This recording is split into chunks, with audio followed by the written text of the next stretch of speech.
7th of July, Rabbi Furst, Parsha Hashavua, Pinhas. Thank you, Roy.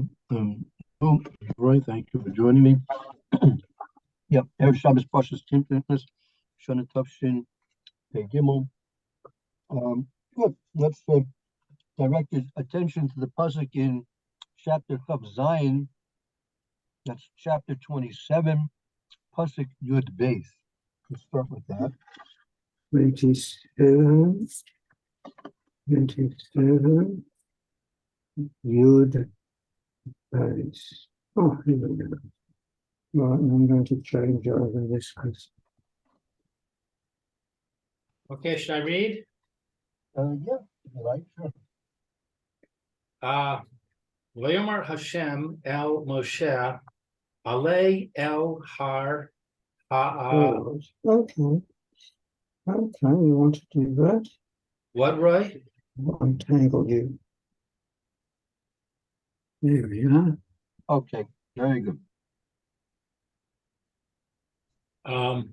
Hazar urei es haaretz asher nasati livnei Israel. Hashem said to Moshe, "Go up to this mountain of Arabim and see the land that I have given to the children of Israel." More? Let's see Rashi here. Start with Rashi. Okay. Go up to this mountain of Abarim. Why is this passage put next to the passage about the inheritance which appears here? The inheritance, let's see. It said, it was talking about the laws of inheritance. The Right. laws of Salafachad. And that led into a discussion of the laws of inheritance. Okay, and then we have Moshe going up to the mountain. So the question is, why is Moshe going up to the mountain have a connection to the inheritance? Well, that's Right. fairly easy. Yes, go ahead, Roy. What do you want to say? Go ahead. Excuse me. Maybe it's to do with our inheritance. We have to claim our inheritance through the hand of Moshe. Philosopher, the women there. I'm sorry. They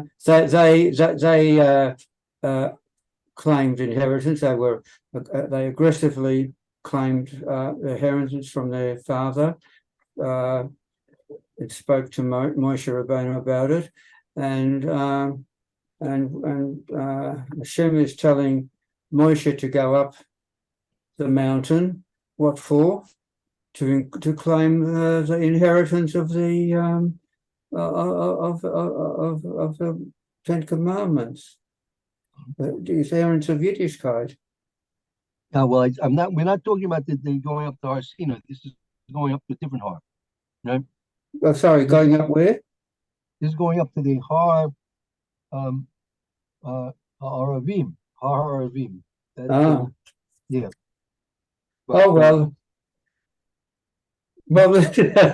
All right then. Well, we'll have to scrap all of that. Sorry. Well, Wait a second. Before we scrap it, I was actually agreeing with you. Because what's going to happen is Moshe's going to die.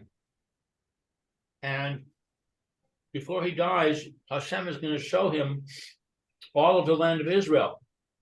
Mm-hmm. Oh, okay. Our inheritance. That's an inheritance of the Jewish people. Right.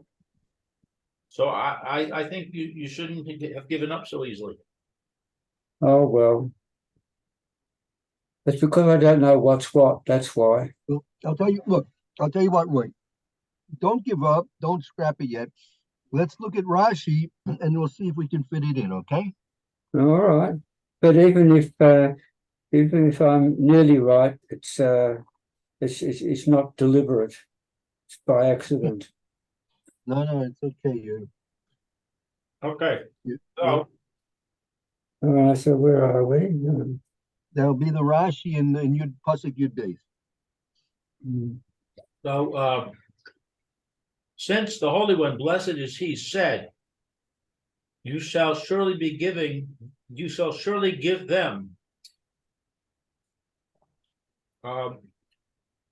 Moshe said to himself, it is I whom the Omnipresent has commanded to apportion the inheritance of the land. Perhaps the decree has been rescinded, and I will enter the land. Only when blessed is he said, my decree stands in this place. Alternatively, since Moshe entered the area which was to become the portion of the children of God and the children of Reuven, he rejoiced and said, it seems to me that the vow about me has been released. This can be compared to a king who decreed upon his son that he not enter the entrance of his palace. The king entered the gate, and the son followed him. King entered the courtyard, and the son followed him.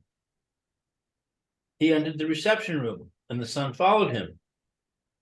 Once he was about to enter the bedroom, the king said to him, my son, from here on, you are forbidden to enter.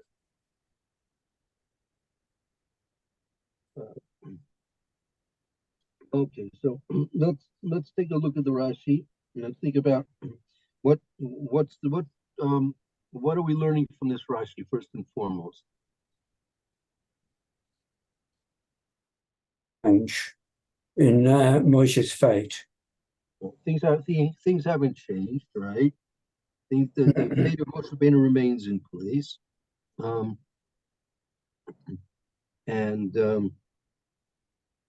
but Moshe Rabbeinu had some hope that it would change, correct? Mm-hmm. Right. Yes.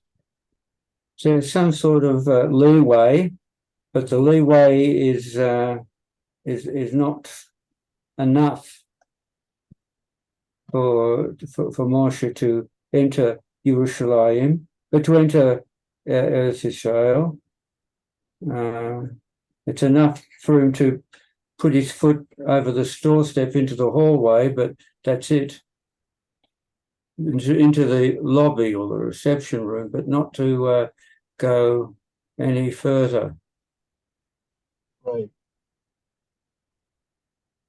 Wasn't that a little bit? Sorry, I can't hear you. So when Moshe Rabbeinu, Moshe Rabbeinu had this hope, correct? That he had this hope that things might have changed. So he was allowed a little bit in, but even though it hadn't happened yet, meaning this whole point with Bnei Gad and Bnei Reuben, that really didn't happen yet. I don't have any trouble.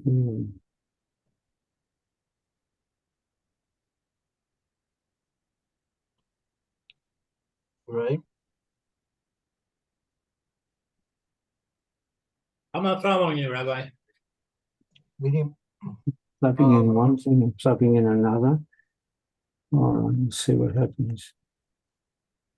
We're not going to get to the whole Parsha of Bnei Gad and Bnei Reuben. We're going to read about that in next week's Parsha, right? Rashi himself is saying that, meaning it hadn't happened yet, right? But Laman Nisma. So Rashi says, "Kim shana goes listen to him that tzival nach." Why don't you give them the? I'm sorry, I can't hear. There's too much interference. Roy, can you mute, please?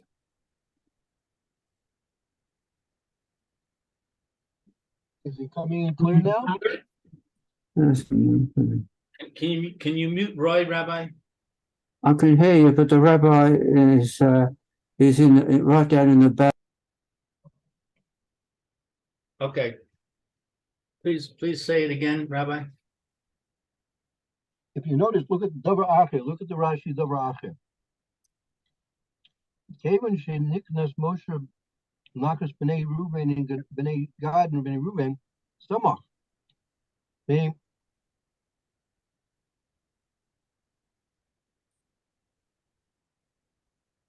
when do we read about Bnei Gad and Bnei Ruvain? That'll be next week's Parsha.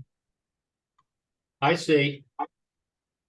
If you want to take a look in Perek Lamed Vav. No, excuse me, Lamed Beis. Perek Lamed Beis, Pasuk Beis. Right.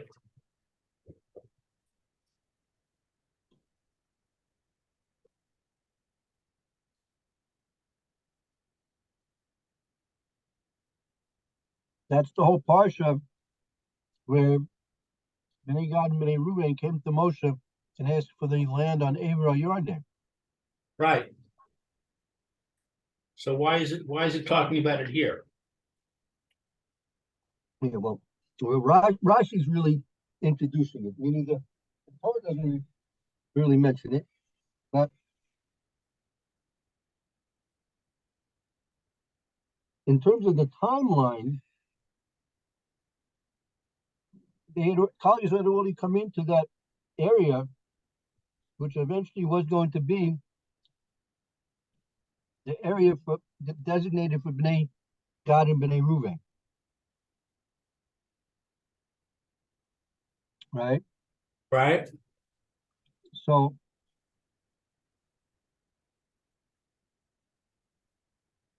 according to Rashi,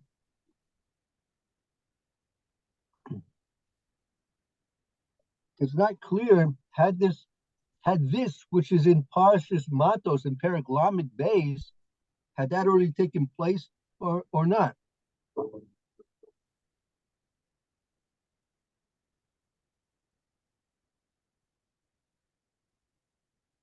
Well, I would think it had taken place.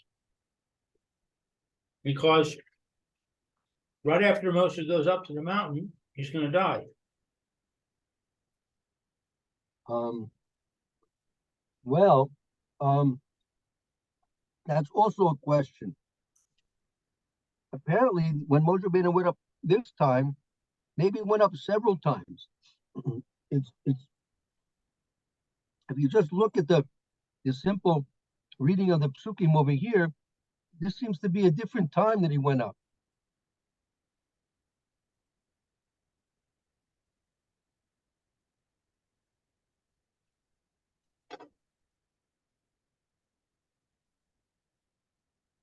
Right? The going up here,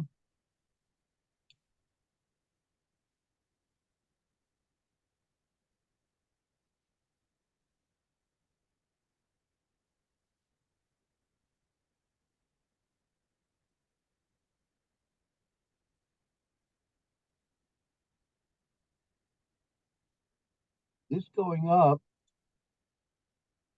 might have preceded the eventual ultimate going up.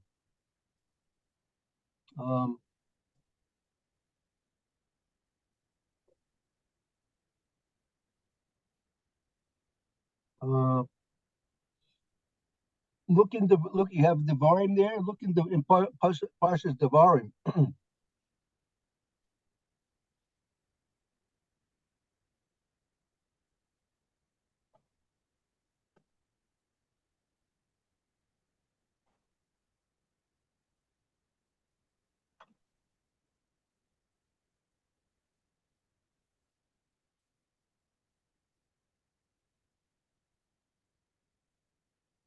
Where? Perek Lamed Beis.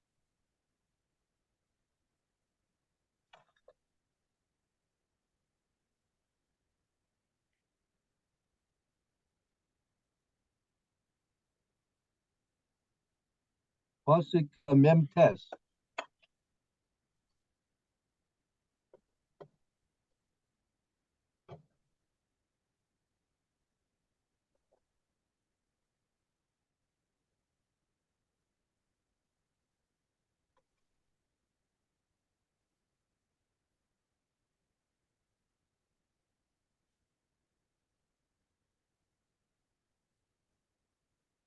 Okay, so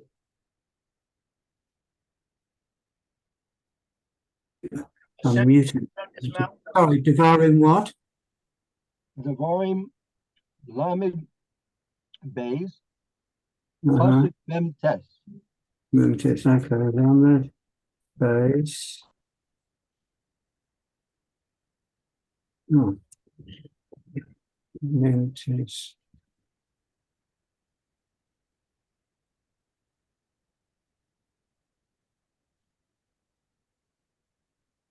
Gimel. Lamed base.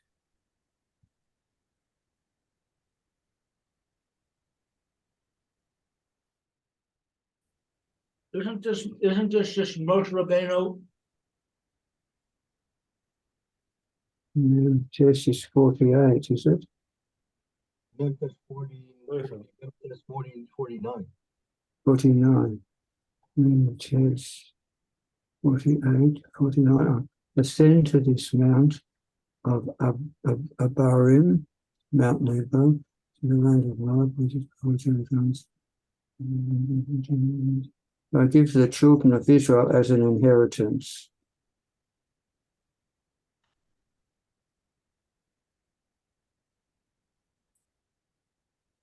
Right. Now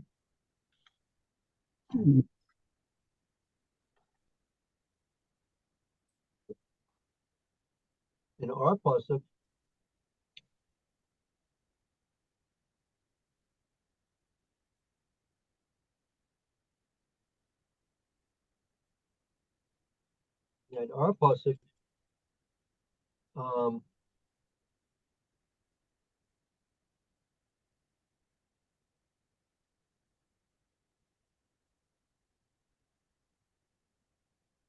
is it Mashma? And there in that in Devarim, he didn't come down. Moshe went up and didn't come down.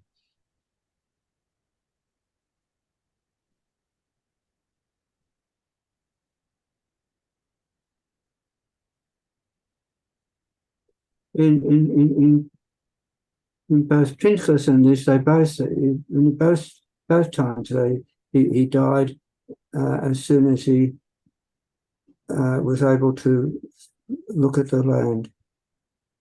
Right.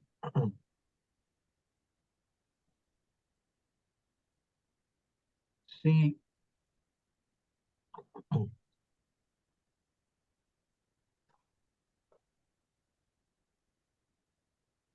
the Basically the same. Yes. right.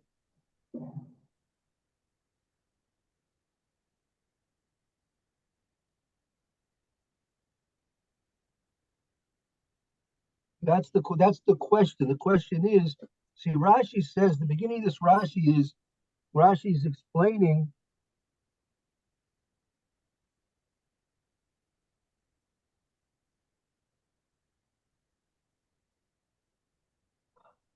Lama Nismahu Nimsachakan. Why is this put here?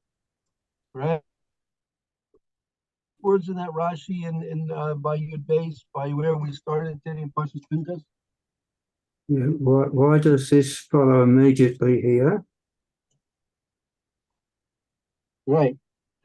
And it says, because when the Holy One, blessed be he, said to Moshe, thou shalt surely give them an inheritance in the land.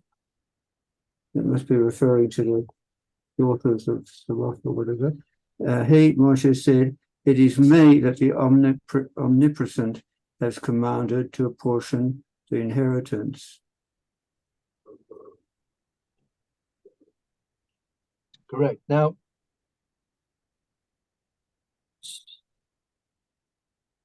so he's got to do this job. right, but what Rashi's telling you this pasuk, this pasuk is really out of place. Lama nismacha kan. Why was this pasuk placed here? I mean, it really apparently it's not really supposed to be here. If it's not supposed to be here, we're talking about the pasuk, which pasuk that Moshe, that Pasuk Yud base in Pinhas. Vav Zion Yud base. Right, we're talking about that passage. Where should it be then? Where is it? It comes after that. It comes after the. It should probably be there by Devarim, right? That's where it says it again, right? All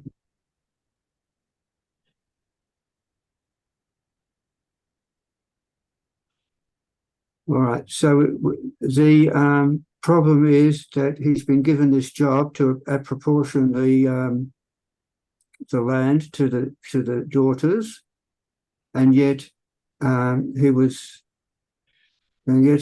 told that he wouldn't come down from the mountain. He would Well, die. Is I that wasn't what? really told. That's the question. Question is here. This is the same event that takes place at the end of Moshe Rabbeinu's life, right? Mm-hmm. Or is this a different previous event to that?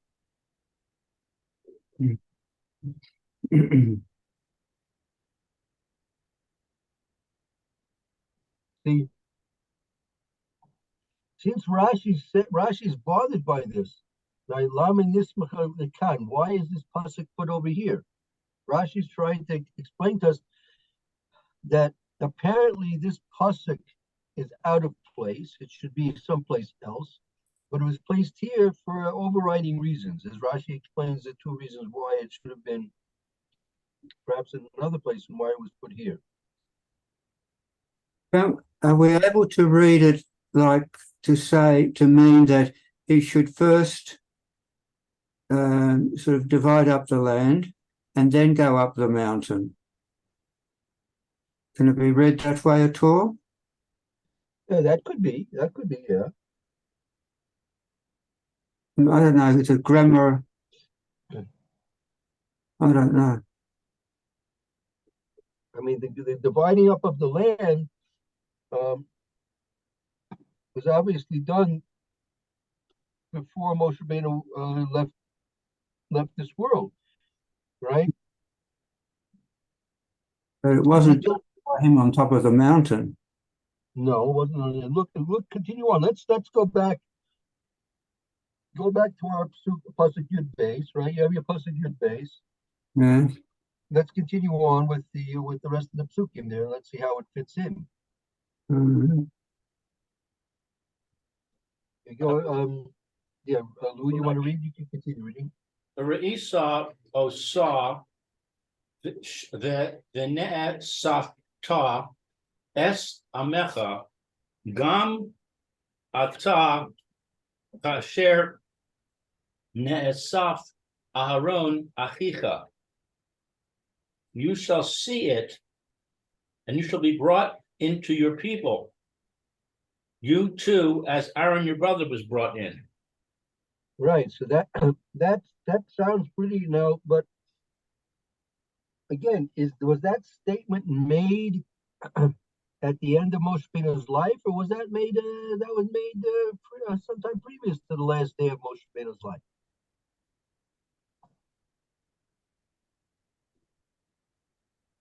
That's the question. All right. So it says here, and the Eternal said to Moshe, "Go up into this mountain, Abarim, and see the land I've given the children." And it says, and you'll be gathered to your people as Aaron, but it doesn't say when to go up. Okay, that's Straight away, as soon as he heard it, I don't know. You're right. It doesn't say, right? So I'm just conjecturing, postulating that possibly, that he went up right away, but maybe not. There's no real proof for that.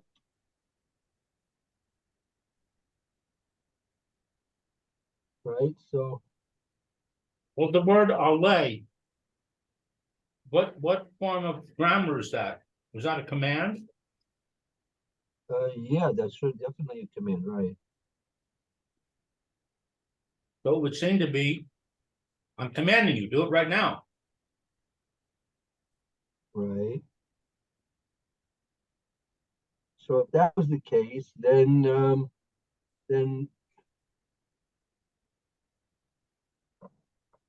we have to say he went up and then he came down again, and then he had to go back again at the end of his life.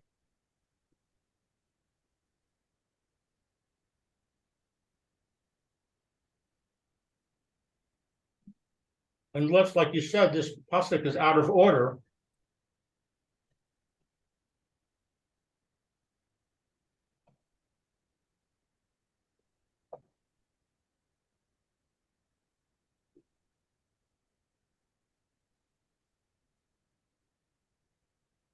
Why has it got two names, Abarim and Mount Nebo? Is one in one culture and the other another, or what? I was wondering about that myself. I don't know. It's a good Because, question. yeah, because it might have some bearing on what Hashem is telling Moshe Rabbeinu. Right.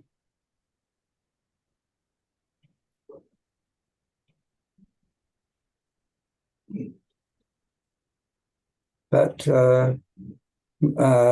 Rashi doesn't say anything about that either now or before. Right. It's first mentioned or not?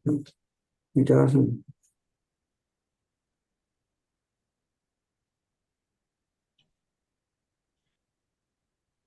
Um,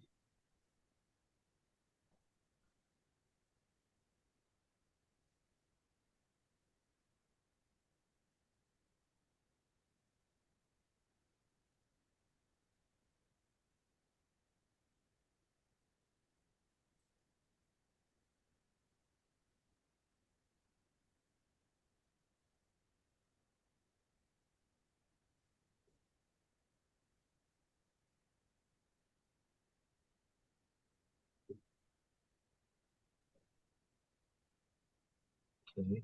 Yeah. Why it has two names, I'm not sure. I'm not so sure, Roy. What has two names? If you look at the pasuk there in Devarim, right? Yeah. So it says that Alei el harim hazeh har navod. Oh, Which it's, I see. Mount Nebo. yeah.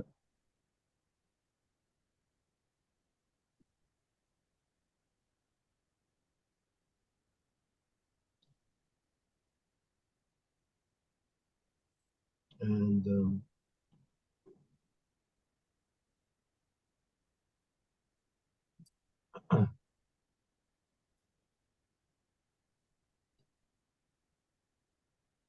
yeah, that's those are the psukim there.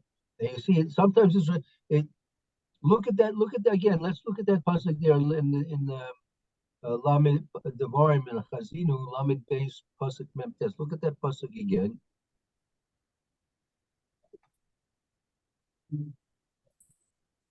Ascend to this mount of Abarim, Mount Nebo, which is in the land of Moab, which is before Jericho, and see the land of Canaan I have given to the children of Israel as an inheritance. Just what about the pasuk just before then? Hashem spoke to Moshe on that very day. I'm just trying to see what that very day is. Rashi comments on that, Roy. Beg your pardon? Rashi comments on that word very. Uh-huh. Oh. Yeah, take a look at the Rashi. You want to read the Rashi?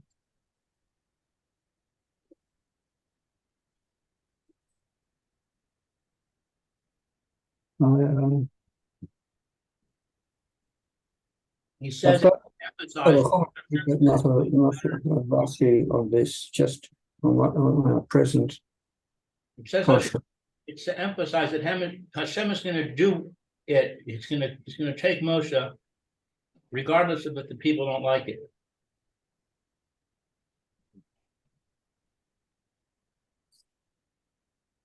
Right. So That's bringing us back to the same question. When Moshe Rabbeinu is told in our Parsha to go up to the Har, was that the same time as was being referred to in Devarim? Well, he can't be at two places at once. Well, But he can't be. could be two different events. Mm-hmm.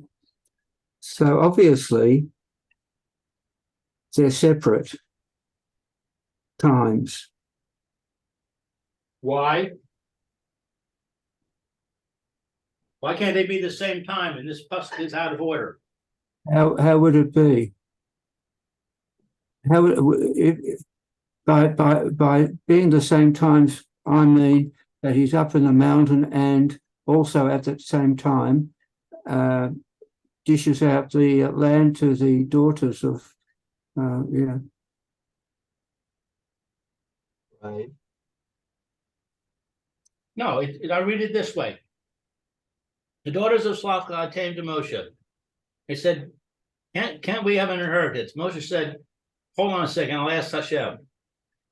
Moshe comes back and says, okay, Hashem said, yes, you can have an inheritance. Here you go. Here's your inheritance. Meanwhile, 2 years later, Hashem said to Moshe, go up to Mount Abarayim. Why do you say 2 years later? Because I'm saying this pasuk is out of order. It's not necessarily 2 years. You just could have been as soon as he finished doing that. It could be. Yeah. So yeah.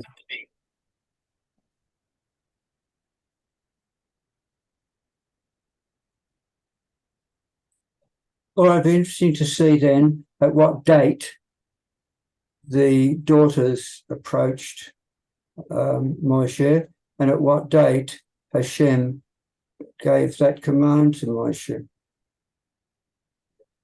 Right. So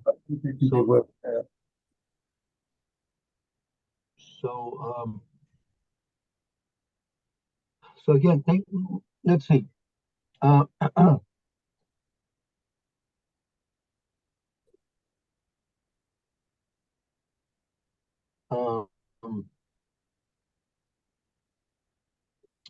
Where did we leave? We read Pasuk Yud Gimel, right? Yeah. So let's continue on Yud Dalet, then that's what. Let's see the more somewhat. Okay.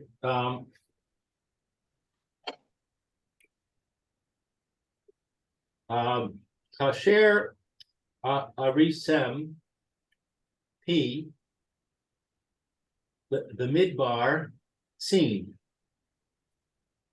Bima Rabvam Ha'ela Ha'eda V'hak Gisheni B'mayim Le'neihem Haim Mei Merivas Kadesh Midbar Sin.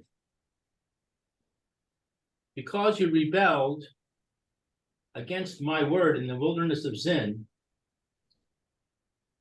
in the strife of the assembly, to sanctify me at the water before their eyes. They are the waters of the strife of Kadesh in the wilderness of Zin. Right. Now,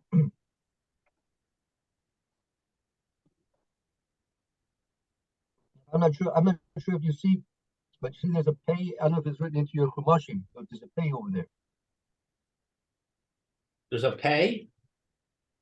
Yeah, that signals a space. There's a space. Right at the end of Pasuk Yud Dalet, there's a pay. They put a pay there. There's no pay. That's to signify there's a space between that and the next pasuk. Between 15 and 16? Or 14 and 15? Yes. Yeah, I have a space. Between 14 and Yud Beit, Yud Dalet.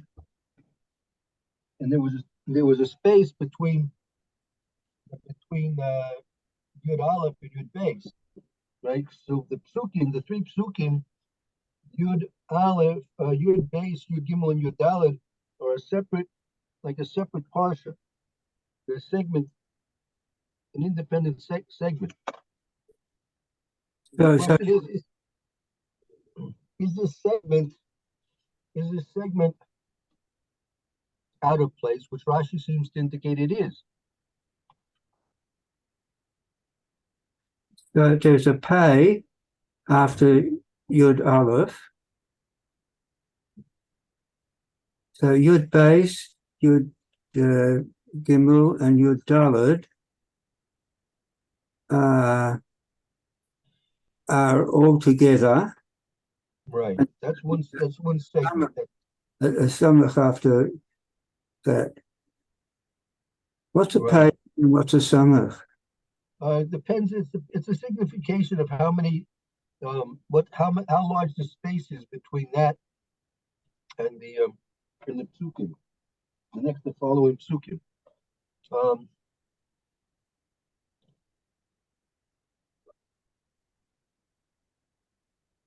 If I can show you, maybe I can show you. I'll have to see. And the samach? Yeah, one sec.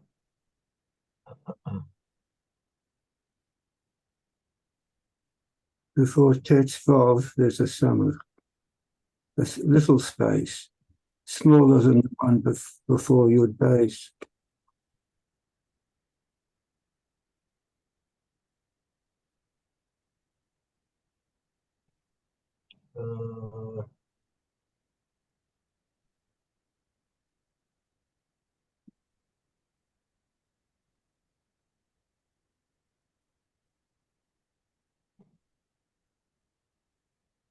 I'm just seeing. I want to see if I can find this for you.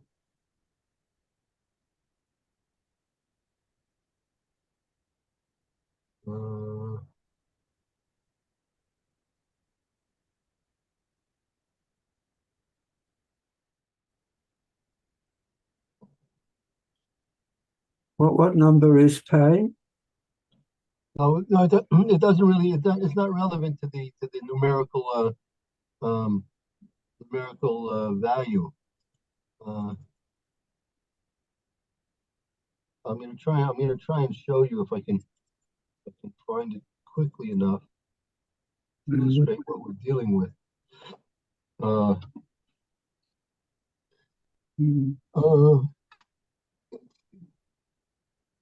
Right. Okay. 1 second.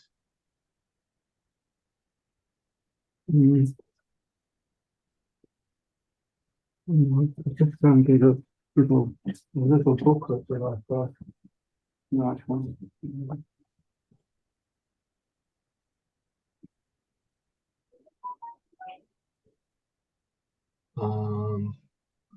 Okay.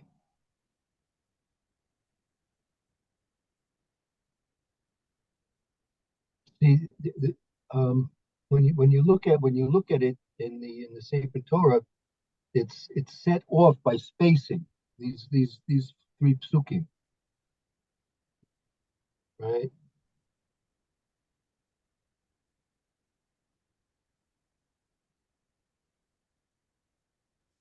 I'll show you.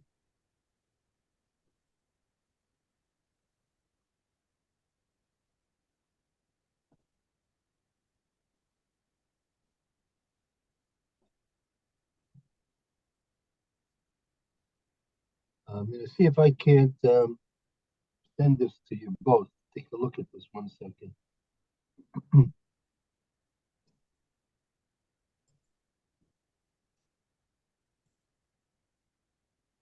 The question is, since it's a separate section, it could very well be that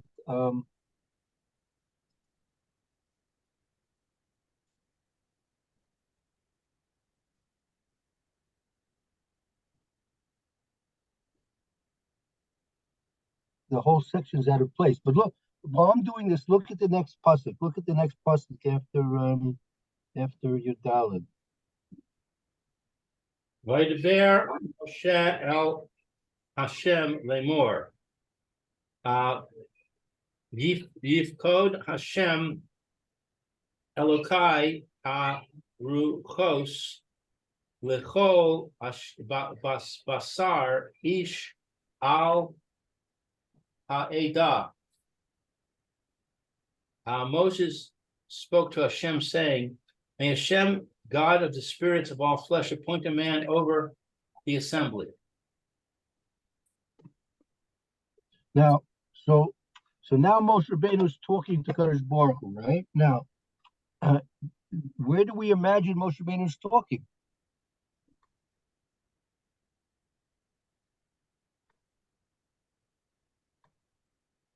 I imagine he's talking on the top of the mountain when Hashem is saying it's time to die. Right. And so now, continue on with the psukim.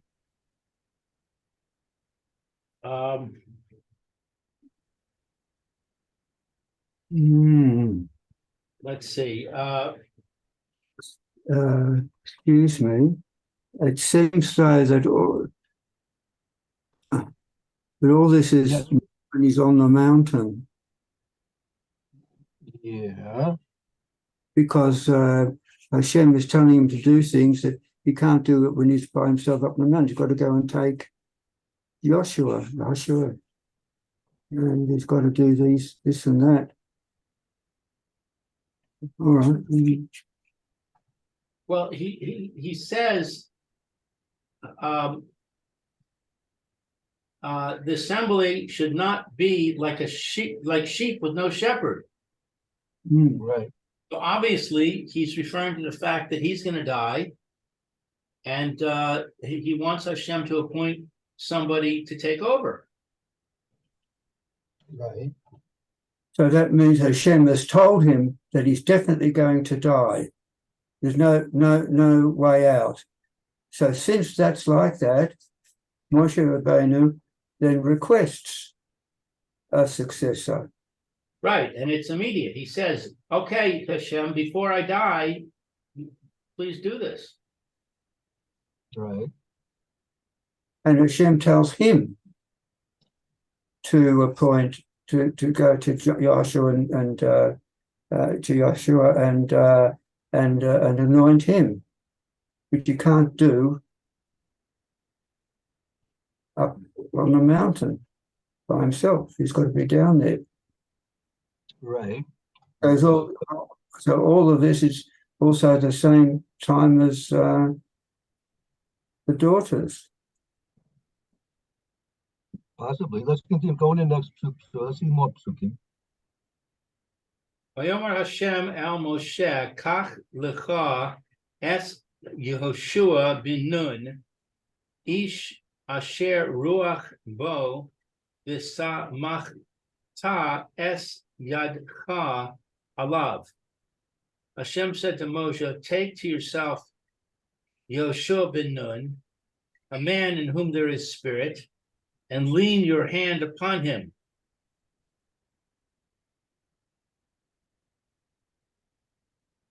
So it's like Roy says, he's got to say, "Excuse me, Hashem, but I can't die quite yet because I got to go do what you told me." Right. So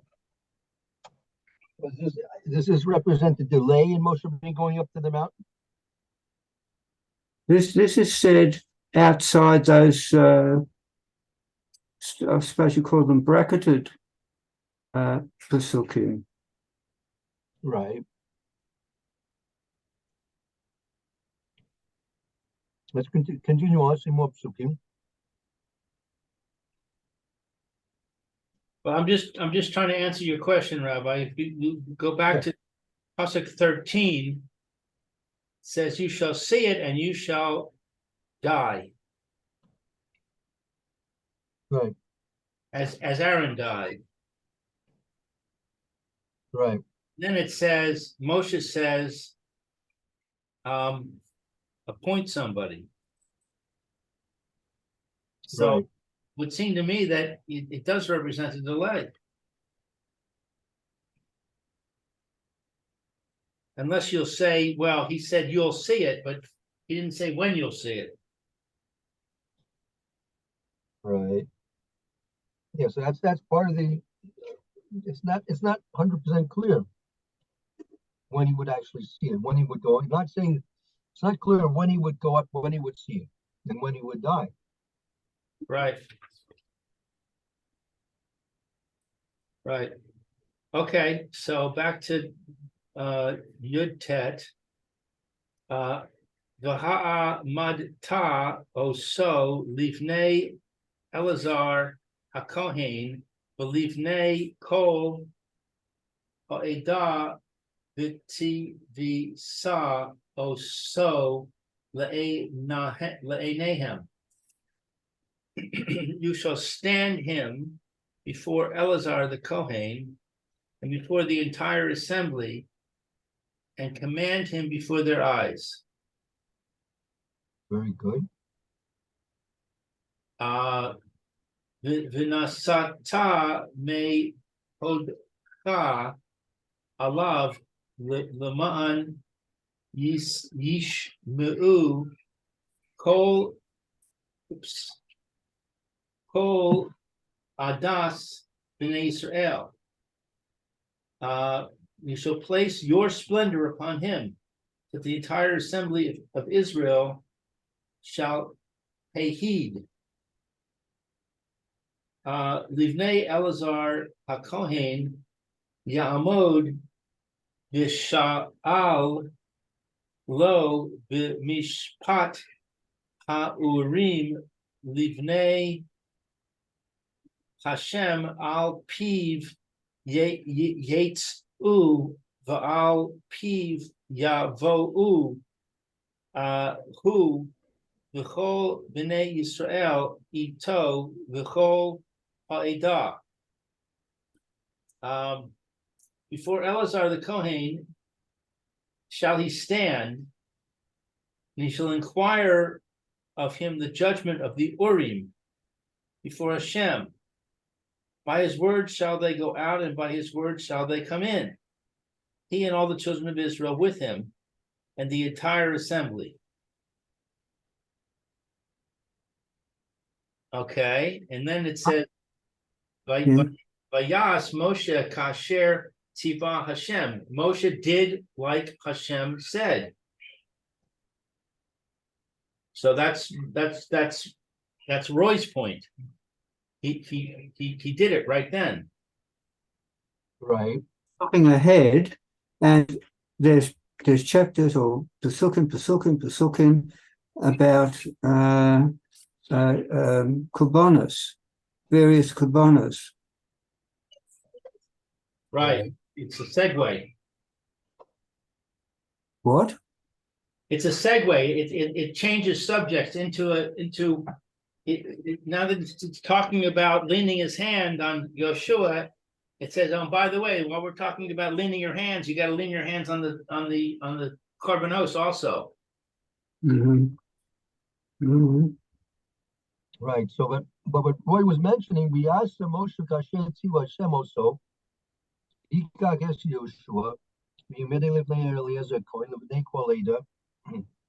So again, the basic question is, did this take place before Moshe went up to the mountain, or after he went up and came down, perhaps? But did he come down? Well, so if you're questioning that he didn't come down, so that means he must have done this with Yoshua before he went up. Right. Right? That's what I think. I think that it seems to be from the tenor of what we've read that Moshe Rabbeinu sees Eretz Yisrael, understands what it is, and so on, and then straight there and then he goes up to Hashem. He dies. Or maybe Goes up on the mountain. maybe it's a conversation between Hashem and Moshe that does not necessarily include the him going up. Hashem says, go up to this mountain, blah, blah, blah, blah. And Moshe says, okay, but if I go up there and I'm gonna die, then we need a replacement. And Right. Hashem says, right you are, Moshe. So go ahead and get Yoshua and do all this stuff with him. And the statement "you will go up" is left for the future. Right. So, yeah. So very, very good, very good. So now I see that the Gur Aryeh is a parish of the Maharam Prague on the Rashi. So he's going to answer this all up. He says what it says in that first original Rashi we started with in Pasuk Yud Beis, right? Rashi started Lama Nismach Lakan, right? So he explains that this pasuk, or these three psukim, should have really been written. If you want to go according to the chronology of what's taking place, they should have been written there in Devarim. That pasuk, the second pasuk we saw in Devarim, in the beginning of the Parsha there. Right. Right. And that's what Rashi is coming to tell you. Rashi is really coming to tell you, don't think this is occurring now. Don't think that Moshe Rabbeinu is going up now. However, the Parsha was written in a way that we want to learn something else. We want to learn, and that's what Rashi tells you, that Moshe Rabbeinu was thinking that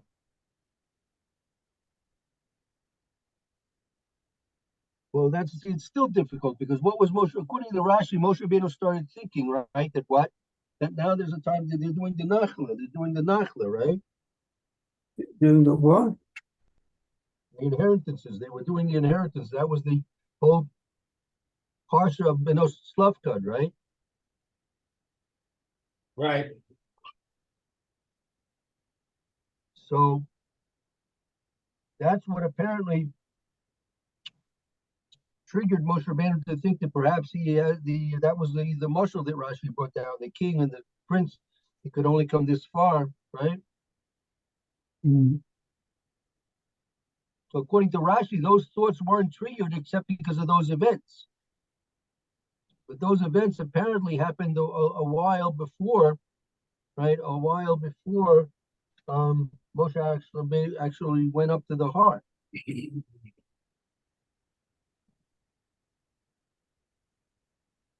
But I guess you could say Pashup Shad and Rashi is that Rashi's coming to tell you that that you shouldn't make a mistake and think that Moshe Rabbeinu went up to the heart, right? And apparently Rashi's learning he only went up one time to the heart, not two times to the heart, because you could say possibly he went up once, came down, and went up again finally for the final time to go up to the mountain. Right. So Rashi's explaining that no, apparently it was only one time he went up, and therefore these psukim were transported from where they should have been there in Devarim to now over here, and but they're really out of place. So, So yeah, yeah, you want to say something, Roy? yeah, I'm sorry. I'll ask you in a minute. Sorry, Go I ahead. interrupted. Yeah, go ahead. We'll have to stop now in a moment anyway. I was going to say, so the actual Almost death, done. the actual death of Moshe Rabbeinu is in the last few pasukim of the whole Chumash, isn't it? Correct. Rabbi, I have a question for you. Yeah, go ahead. What? Who cares? That's very important. Why? Why is it important? Whether he goes up now or he goes up later, what are you getting at? What's the lesson here? The lesson is that that if you're reading the Chumash without Rashi, right? Right, you're forced to say that Moshe Rabbeinu went twice, 2 times. He went up, right, and then obviously came down because he had to get Yeshua inaugurated, right, and he had to do all the other things, which is going to be talked about for the next. We still have 3 or 4, 5, 6 parshas before we get to the end of Sefer Devarim, right? Right. So so the thing which is important here to remember is it's very difficult to try and learn the Chumash without Rashi's explanation, because you're going to be lost in terms of what actually is you're supposed to learn from this. Meaning there's a lesson here. Rashi is trying to teach you that the Torah is teaching us a lesson that Moshe Rabbeinu, he nevertheless, even though he was now he now understood he was not going to come into Israel. He was ever hopeful to do that. How do we know that Moshe Rabbeinu was ever hopeful to come into Eretz Israel? So we see because of the fact that the Kadosh Baruch Hu told Moshe himself, Moshe Rabbeinu himself was told to take these psukim out of their proper place, which is there over there in the Devarim in Lamed Beis, and put them over here, which is parshas and parshas and parshas ahead of what's going to be discussed there in the Devarim Lamed Beis. Then Moshe Rabbeinu, because of his desire, right, to come into Eretz Israel, so Moshe Rabbeinu was told he could at least come up to the Har, right, because it's impossible for him to go into the land. So he'll be able to at least come able to see the land. But if you don't read with Rashi, so you're under the impression Moshe Rabbeinu up once, and came down. He appointed Yehoshua. He did a lot of other things, make the Milchamas Midian. We'll see that in next week's Parsha, and then things started happening till the end of Sefer Devarim. I was thinking, yeah. I was thinking how Moshe Rabbeinu must feel if he goes up the mountain to do this, comes down and goes up again. It's sort of like he wouldn't feel that great because he's sort of it's like saying, "Oh, just a moment, I'll just do this and do that before I go and die." It's sort of delaying. Seems like he'd be delaying his death rather than not so much getting it over and done with, but getting it done properly with due respect. He's sort of watering it down by going up and down the mountain a couple of times. Mm-hmm. Oh, so you're more in favor of just learning that he went up one time and only one time. Yeah, So, Rabbi, I learned this lesson that you're teaching when I was 18. Yeah. I read the Bible. Yeah. Okay. I decided it was a bunch of nonsense. Yeah. And I challenged a minister, and I felt I won the debate. What did you read? I read the Bible. Right. I'm purposely calling it the Bible because I read it. I read basically an English translation with no commentary.